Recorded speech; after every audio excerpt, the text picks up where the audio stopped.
everyone, welcome back to Shuoshuo Chinese, Shuoshuo 中文. I'm Shuo, your Chinese native speaking teacher living in Bangkok, Thailand.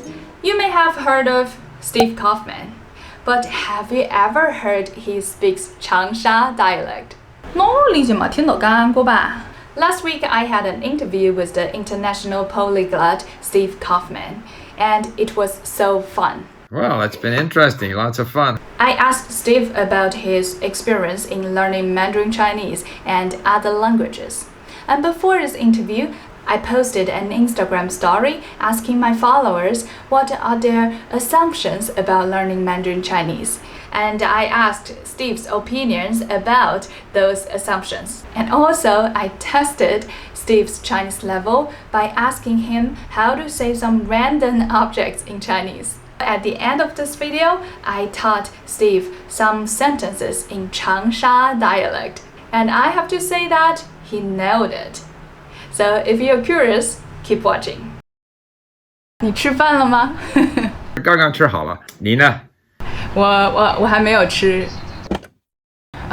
I'm gonna say in English because I know my channel is helping people learning Chinese, but because your Chinese is way too fluent for maybe many of my audience, so I will ask you some questions in English, but for some easier questions, like 你吃饭了吗? Some easier questions, I will ask you in Chinese, and please answer them in Chinese too. 好吗？太好了，太好了，非常好极了，超级好。OK， 那我介绍我自己吧。I am a retired person who lives in Vancouver, British Columbia, and I am very interested in languages. The first 7 years I worked as a Canadian diplomat, and it was as a Canadian diplomat that I was sent to Hong Kong to learn Mandarin Chinese in 1968. But in the last 15 years, I've learned a number of other languages, starting with Russian like 14 years ago. And right now I'm working on Arabic and Persian. That'll bring the total up to 20. And I have a YouTube channel, and together with my son, we started a website for language learning called Link, LANGQ.com, and that's where I learn my languages. And I love learning languages. I enjoy it. Like right now, I can listen to podcasts in Arabic about the situation in the Middle East. For example, there was a peace conference in Qatar. Peace in Afghanistan. So I'm listening to something in Arabic. 说的最好呢是英语。Oh, surprise! 以后是yeah, surprise. 以后是法语、日语、中国普通话、西班牙语，以后瑞典话、德语、意大利语、俄语、广东话呢，可能我忘了一些。现在就是阿拉伯语和波斯语。I spent a lot of time listening. I would say my first month or so, I didn't study Chinese characters. I listened and read the pinyin it wasn't pinyin, but it was a romanization system, the Yale system, which was fine, you know. So I got a little bit of a sense of the language. And then after a month, I started studying characters, and I put a lot of effort into learning the characters. But I think that's a good sort of first step. Get the sounds. Read the phonetic script, the pinyin. You got to learn the Q and the X, and they have these funny things in pinyin. But once you know what they're doing, it's not difficult. So then you can listen and read, and you get a bit of a sense of the language. Then when you start into the characters, some of those characters, you've already heard them. You're already aware of them. So I think it helps to break you into learning the characters. And then it was just a lot of listening and reading. Lots and lots of listening and reading. And I had private lessons. I was lucky. The government was paying. So 3 hours a day was one-on-one sessions with a tutor. And there was a lot of drilling. But after those 3 hours, I would go home and I would read and listen. Just read and listen, read and listen, read and listen. 7 hours a day. We have to understand that our brains are sort of pattern extraction machines. The brain operates to create patterns. You'll find yourself often in situations in your life where you can almost anticipate what's going to happen because the brain knows. If you go in a certain situation, the brain kind of knows what's going to happen. And the brain will create patterns for the language if you give the brain enough input. Now, when it comes to grammar, which is I don't like the word grammar. We all want to speak. I wouldn't even use the word correctly, but we want to imitate the natural usage of the native speaker. That's what we want. We want the native speaker to listen to us and think we sound just like a native speaker. So grammar tries to explain how the language works. Many of the explanations in grammar are complicated. So I think the best approach to grammar is maybe when you start in a language, you have a bit of an overview and don't try to remember anything. Okay? And then when you've had enough exposure to the language, you can then go back and read some more on grammar. And then the grammar refers to something that you already have had experience with. Because if you have no experience with it, it's useless. It's useless. If they're telling you that, that happens there, but there's this exception, and when it's the negative, and when it's the positive, and when it's the genitive, and so, you're lost because it's like as if I were to tell you, okay, here's the path through the forest, and when you come to the third tree, you turn right, and then there's a flower, and if you haven't been in the forest, all these explanations are wasted. So to me, it's first get the language in you, get words, listen, read, and then when you're curious, go and read a bit of grammar. Don't try to remember because you won't remember. Go back and listen and read. Sometimes you review words, like in Link, I save words and I sometimes review them. And at Link, my words that I've saved are different status. So, status 1, 2, and 3. The status 3 words are close to where I might be able to remember them. And so sometimes I review all my status 3 words because they're kind of almost there. I review them, then I go back to listening and reading. So that's the process. So we can do things. I think tones are important. I don't think people should be paranoid about tones. Whatever we learn in a language, we gradually get better. So I think tones are very important. In my view, tones are very important. They're not they're hard for non-tonal language speakers, maybe, but lots of speakers of non-tonal languages, English speakers, Japanese speakers, Spanish speakers, they manage. What really helped me was I did a lot of listening to xiangsheng. And the xiangsheng are these comic dialogues. 你挑一只手，你喜欢哪只？喜欢哪只都没事儿。 And the xiangsheng comedians, they exaggerate. 我要擦一擦。 So I listened to hours and hours of this exaggerated intonation.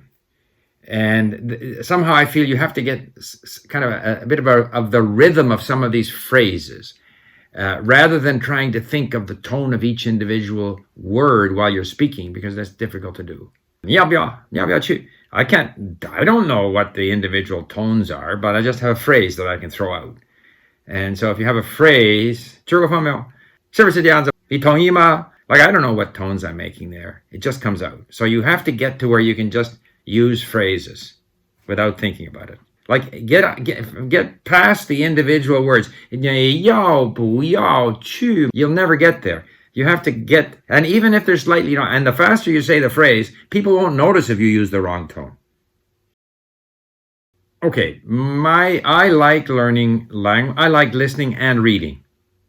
I find that it's much easier to remember vocabulary if you can read as well as listen. So I definitely recommend learning the characters because of the way the words are composed of characters. So as you acquire characters, it's easier you can see through what the meaning of the compound, like typically what we call a word in Chinese is 2, sometimes 3 words. But we can see the individual characters. So I found Chinese vocabulary easier to learn because there are so many familiar components that would show up in the words.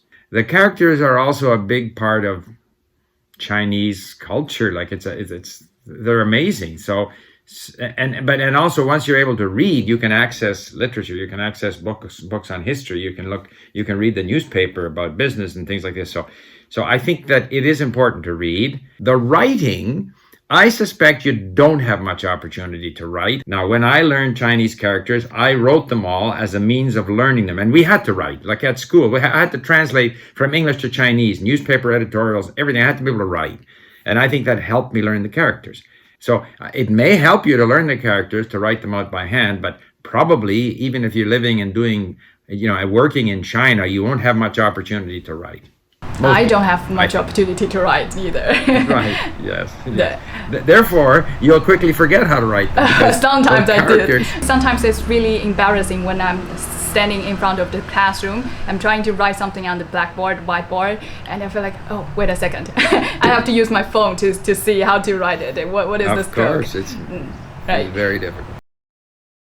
You know, we have like foreign athletes, say in Canada, hockey players who come from Russia or Czech Republic. And within a year, they're speaking flawless English because they're with their teammates all the time. Whereas a professor at the university, no one can understand him because he's not really fitting in with the people around him, right, or her. So, and perhaps the professors at the university is more intelligent. Like maybe not. Maybe professor is not intelligent. It also happens. But typically speaking, the professor may be higher IQ than the hockey player. But the hockey player, he wants to be with his teammates. So he's going to learn. So I think it's all a matter of attitude, motivation, willingness to learn. You like the language. You want to be with those people. You know, if I'm learning a language, if I learn Chinese, I want to be Chinese. If I'm with them, I'm Chinese. I'm like them. I don't see myself as separate from them. I just want to be part of their group. Of course, you have to at some point talk with natives. However, you can learn a lot on your own. I think if you are living in, I don't know, in the United States somewhere, you can build up quite a good level with the help of teachers like you. And lots of listening and reading, and so then you're looking forward eventually to going, say, to China or Taiwan. And so now you're building towards that opportunity. And so that when you arrive there, then you can actually take advantage because you can actually talk to people in the streets. You can go into a store, you can order food in a restaurant, because so you have to get your level up to a certain point before you go there. I don't agree with the idea that you just go there and you'll suddenly learn it because you're there. I don't believe that. You have to build up your level so that when you get there, you can really take advantage of being surrounded by native speakers. We're going to do something challenging for you. Okay. I'm going to test your Chinese. How good is that? Oh yeah. Okay. So the first part, I will show you some random pictures of some random stuff in our real life. Mm-hmm. Can you tell me how to say them in Chinese? What is the word? For example, this one. I have no idea. 你猜一猜。完全不知道。猜一猜。PlayStation。不是。So 四个字。PlayStation 就是玩家。不是这个东西。这个 game controller 我不知道，我也完全没用。游戏手柄。对。游戏手柄。你一点都不知道。手就是手，对吧？柄的意思就是拿。对。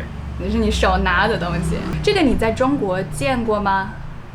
见过，在香港也有窗。对，什么窗？窗杆。护窗。护窗 ，OK， 护窗。保护我们的窗户。保护。对。Eve， 我忘了。学过哈？不是，就是无栏，我忘了。差不多，对，差不多。屋檐。屋檐。对，屋就是这个屋子，檐就是边的地方，边上的意思。烧火机。对了，一个字火，我们说灭火器。灭火器灭就是灭火。对，这个字非常有意思，就是火的上面有一个这个把它灭掉的东西。对了，灭火器。不知道。那这个是确认。回车。回车键。对 ，OK。我在想，为什么这个 enter 叫回车？这个我也不知道。您知道吗？为什么跟车有关？那可能是过去那些 typewriters 打字机嘛，不是有一个车子吗？对，可能是这个。那个 carriage 对，这是我 Google 的，我 Google 的。Do you know about Chinese dialect？ alla不晓得。你说什么？alla不晓得。我听懂了。alla不晓得。我想来让您猜一猜一些长沙话的意思。OK。炒饭。吃饭。哦，对，吃饭，好简单，叫饭第二个叫饭。吃饭的吗？吃饭的吗？你吃过饭没有？你吃过饭了吗？你吃饭了吗？吃，对了，吃饱了吗？对。对，第三个，你到哪里去了？你当，哎，我不知道。我说慢一点，你到哪里去了？你到哪里去了？你要下载课吗？到哪里不是？不是。到哪里？课就是去。对，这个到哪南里去方方言 OK 有很多，武汉人也说哪课里就是去好，下一个， OK 你搞么子咯？你干什么？对，非常好，你在做什么？你在干什么？你搞么子咯？那在什么？你搞么子 ？OK， 你说的非常好。好，下一个，我该嘞，我该嘞，这个 no clue 为什么？那这个应该因为广东话点解？对，这个我的意思就是它的汉字就是那个和，为何的和，任何的和和改就是解，和解呢？怎么解呢？怎么 solve 呢？是这个，我们说改造，改造，对，非常好，非常好。The Changsha dialects is like you need to use the front of your palate. 改造 exactly， 非常好。好，西蛾子。再来一次。西蛾子，好，一起说改造西蛾子，非常好 ，perfect。好，真的，without the h 对吧？不要 curl your tongue 真的，早年，早年。非常好，你的 tones， 你的声调非常好。So， 这个我看一个小孩，他没有饭吃，没有家，说改造西蛾子真的早年。改造西蛾子真的早年。真的早年。好 ，Now put your emotion in. Imagine that you look at a small kid, a small child. 改造西蛾子真的早年，改造西蛾子真的早年。改造西蛾子真的早年。对，非常好。Hit the like button if you feel this video is helpful for you. And don't forget to subscribe to my channel and turn on the notification bell so you won't miss out the great chance to improve your Chinese. I'm Shuo from Shuoshuo Chinese. I will see you in my next video. 再见。